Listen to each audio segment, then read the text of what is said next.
पूर्व व्याख्यान में हमने अध्ययन किया कि नदी जो है अपने कार्य तीन रूपों में संपादित करती है: अपर्दन का कार्य, परिवहन का कार्य और निक्षेपण का कार्य। अपर्दन से निर्मित स्थलाकृतियों के विषय में हमने चर्चा की। जलगर्तिका, बी आकार की घाटी, कैनियन, गोर्ज, जलप्रपात, शिप्रिका, तटबंध, ये क्या नाम संरचनात्मक सोपान, इनके विषय में हमने अध्ययन किया था जो अपर्दन से निर्मित स्थलाकृतियाँ थी।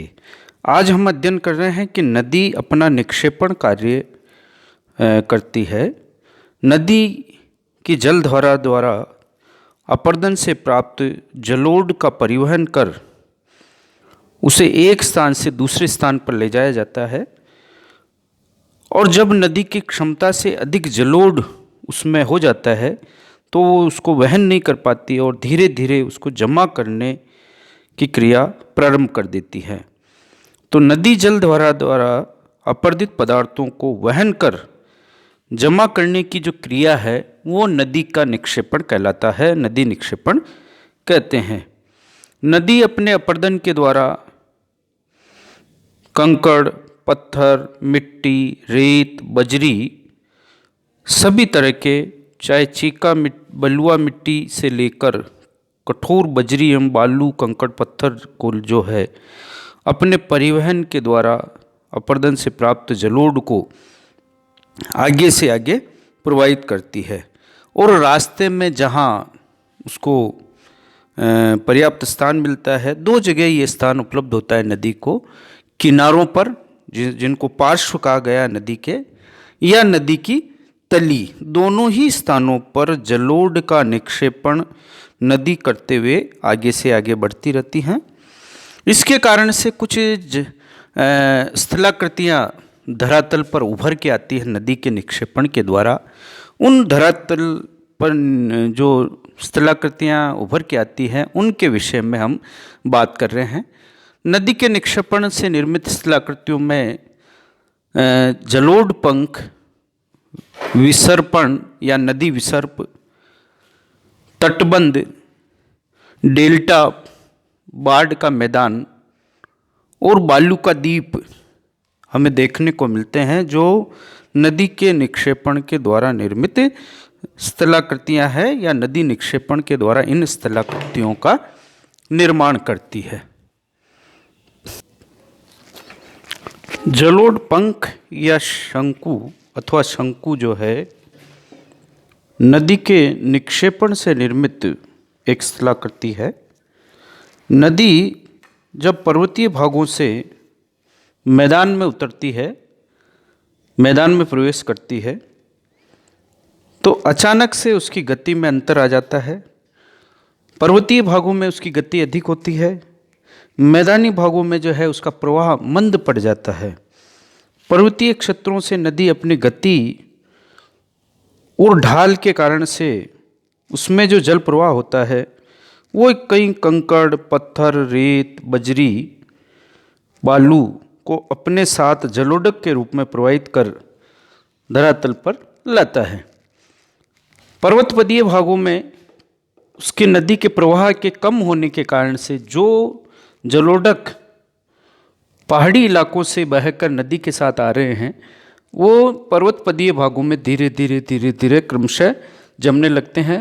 पर्वत के निकटवर्ती ढाल पर बड़े कंकड़ पत्थर और उससे जो आगे है बजरी, रेत, बालू और अंत में जो है महीन मिट्टी नदी के द्वारा अपनी तली और अपने पार्श्व पर जमा की जाती, क्योंकि नदी का जो है पूर्व में नदी की चौड़ाई कम थी पर्वतीय इलाके में, लेकिन मैदान में आते ही नदी जो है कई जल धाराओं में बढ़ जाती है, उसकी चौड़ाई बढ़ जाती। जैसे ये नदी पर्वतीय इलाके से आ रही है और मैदान में आती इसकी चौड़ाई जो है बढ़ गई, ये कई जल धाराओं के रूप में विभाजित हो गई। जब उसकी चौड़ाई बढ़ गई और जल धाराओं में के रूप में विभाजित हो गई है तो उसके परिवहन की जो क्षमता है वो कम हो जाती है, और उस कम होने के कारण से इसके अंदर जो जलोढ़ प्रवाहित होकर पहाड़ी इलाकों से या पर्वतीय भाग से आ रहा है वो पर्वतपदीय भाग में क्रमशः जो पर्वतपदीय भाग और उसके सामने जो मैदान है उसके ऊपर जो है किनारे और तली पर धीरे धीरे उसका जमाव होने लगता है और उसके कारण से इस तरह की एक पंखनुमा स्थलाकृति का निर्माण होता है। चूँकि जलोढ़ के जमाव से ये पंख बने हैं, अतः इसे जलोढ़ पंख कहा गया है। जलोढ़ पंख के साथ साथ नदी की जो ये धाराएं हैं, इन धाराओं के सहारे सहारे पार्श्ववर्ती निक्षेपण से छोटे छोटे शंकुओं का निर्माण हो जाता है। ये जलधारा, इसके बीच में भूभाग, ये जलधारा, इसके बीच में भूभाग। तो इन बीच के भूभागों पर जो है निक्षेपण की अधिकता के कारण से जलोढ़ से जो है शंकु के आकार की आकृतियाँ निर्मित हो जाती है, जिन्हें जलोढ़ शंकु भी हम कहते हैं, जलोढ़ शंकु कहते हैं। इन जलोढ़ शंकु की जो है ऊंचाई जिन भागों में जलोढ़क की मात्रा अधिक होती है वहाँ अधिक होती है, और जिन भागों में जो है जलोढ़क की मात्रा कम होती है वहाँ इन जलोढ़ शंकुओं की ऊंचाई कम होती है। रॉकी, एंडीज, हिमालय पर्वत से निकलने वाली सभी नदियाँ नीचे उतरते ही जलोढ़ पंखों का निर्माण करती है। जैसे हरिद्वार में भी ऐसे पंख देखने को मिलते हैं। पंखों के द्वारा बने मैदान को जो है भावर कहा गया है, भावर कहा जाता है। अतः पर्वतीय इलाकों के जो पर्वतपदीय भाग है वहाँ नदियों के द्वारा जलोढ़ पंखों का निर्माण किया जाता है, जो मूलतः निक्षेपण से निर्मित स्थलाकृति है।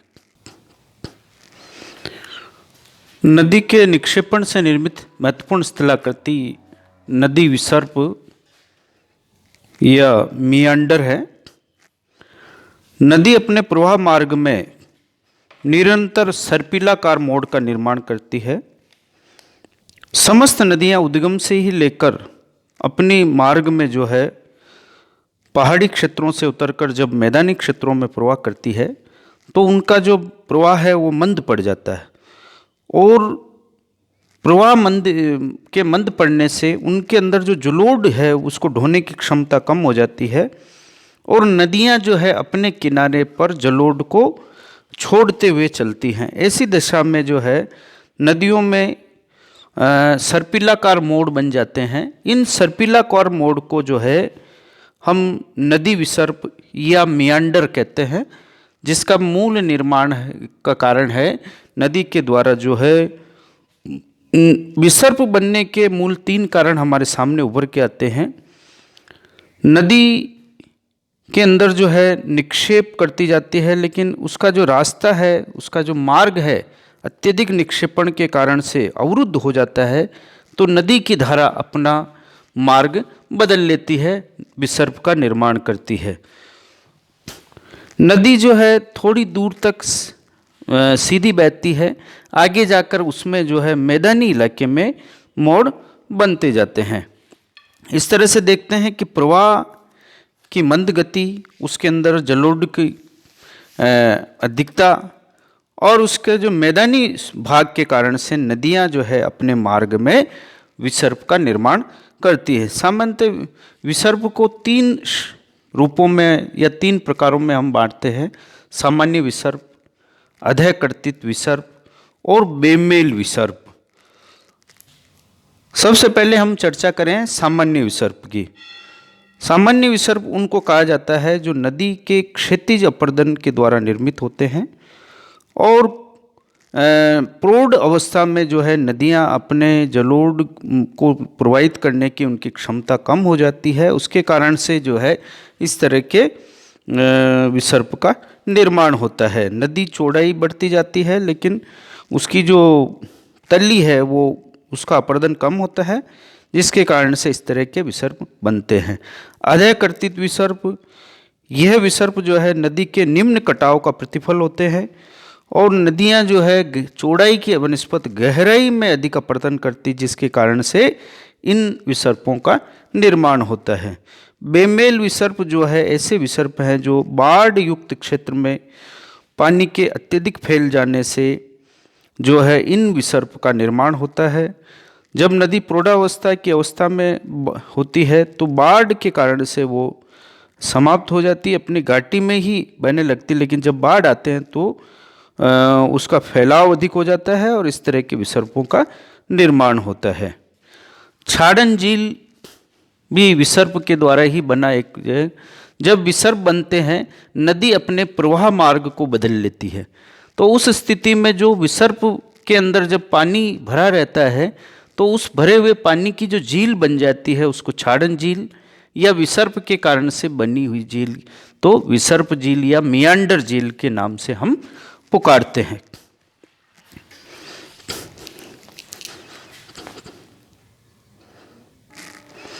नदी के द्वारा डेल्टाओं का निर्माण किया जाता है। नदी प्रवाह का जो अंतिम परिणाम होता है निक्षेपण का वो है डेल्टा। नदी जब समुद्र में मिलती है या महासागर में जाकर मिलती है, झील में जाकर मिलती है, तो नदी के द्वारा जो प्रवाहित पदार्थ है वह सागर में मिलने से पहले नदी के मुहाने पर ही जमा होने लगते हैं। नदियां जब महासागर में मिलती है तो हम देखते हैं कि अनेक जल धाराओं में बट जाती है। इन जल धाराओं के साथ आने वाला जो महीन और मुलायम पदार्थ जो पर्वतीय इलाकों से या मैदानी इलाकों से बहा कर लाती है, वो इस मुहाने पर जो है ग्रीक भाषा के डेल्टा अक्षर की भांति जो है वी त्रिभुज के आकार में जम जाता है, जो ग्रीक भाषा के डेल्टा अक्षर की भांति की होने के कारण से इसे जो है डेल्टा कहा गया है। सर्वप्रथम डेल्टा शब्द जो है अफ्रीका की नील नदी के मुहाने के लिए उपयोग किया गया।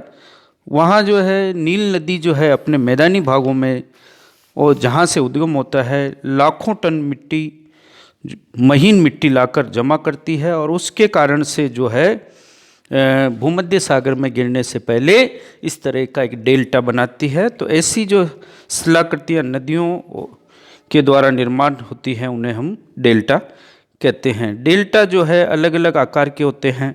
चाप के आकार का डेल्टा, पंजाकार डेल्टा, जवार नदमुख डेल्टा, क्षीणाकार डेल्टा, रुंडित डेल्टा। ये जो डेल्टा है वो आकृति के आधार पर है और विस्तार के अनुसार जो डेल्टा होता है वो अवरोधित डेल्टा, प्रगतिशील डेल्टा और परित्यक्त डेल्टा हमारे सामने संसार में अनेक उदाहरण इसके देखने को मिलते हैं।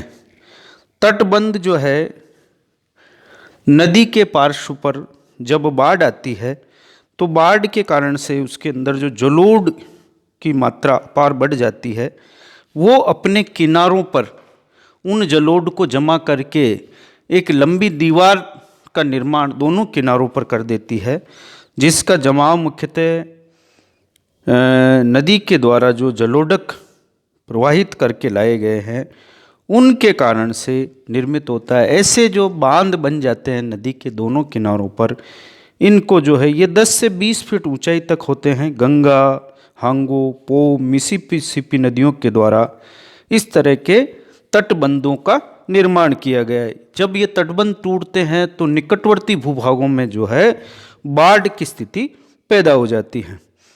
अंतिम जो स्थलाकृति है वो है बाढ़ का मैदान।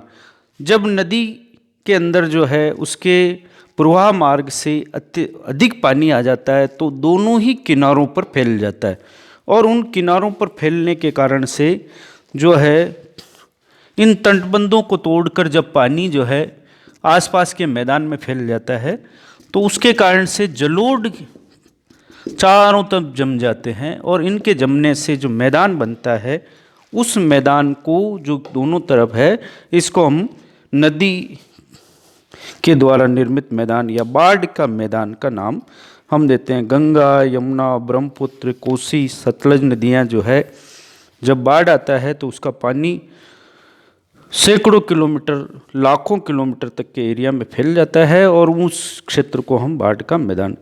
बालू का द्वीप नदी के द्वारा निर्मित एक शिलाकृति है। जब नदियाँ बहती है तो उनके बीच में या नदी के मंद गति होने पर नदी के रास्ते में या नदी के मध्य भाग में ही जो है कंकड़, पत्थर, रेत का जमाव बढ़ जाता है और उसके कारण से जो है नदी के मध्यम भाग में बालू का द्वीप या बालू का भित्ति का निर्माण हो जाता है। नदी के मध्य भाग में बालू का भित्ति